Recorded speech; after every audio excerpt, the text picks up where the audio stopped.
नागपूरच्या यशोधरानगर पोलिसांनी चोरीला गेलेली जेसीबी जप्त करून एका आरोपीला अटक केली। योगेश चंद्रकांत मुंडले यांची जेसीबी भिलगाव परिसरातील bank of India Naglok colony जवळ ठेवण्यात आली होती। तेथून आरोपींनी जेसीबी चोरी केल्याची तक्रार यशोधरानगर पोलीस ठाण्यात दाखल झाली होती।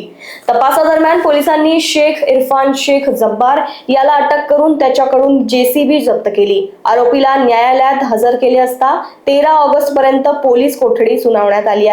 साथीदार आणि जेसीबी विक्रीबाबत पुढील तपास सुरू आहे।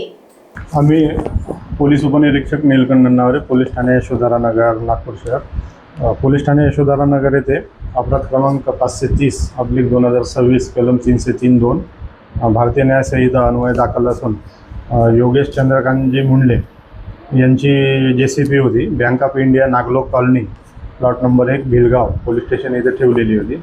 तेथून आरोपितांनी सदर जेसीबी चोरी केली होती।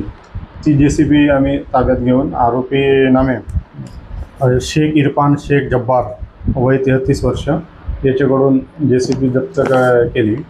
सदर आरोपीस मान्य पोलीस उपायुक्त साहेब नित्यानंद झा साहेब, सहाय्यक पोलीस आयुक्त कळमना विभाग श्री रोहित ओवाड साहेब, पोलीस वरिष्ठ पोलीस निरीक्षक साहेब युनिस शेख साहेब व आमचे तपास पथकांनी मिळून सदर आरोपीचा शोध घेऊन आरोपीस अटक करून मान्य न्यायालयासमोर हजर केले असता दिनांक 13/8/2026 पासून पोलीस कस्टडी दिली आहे।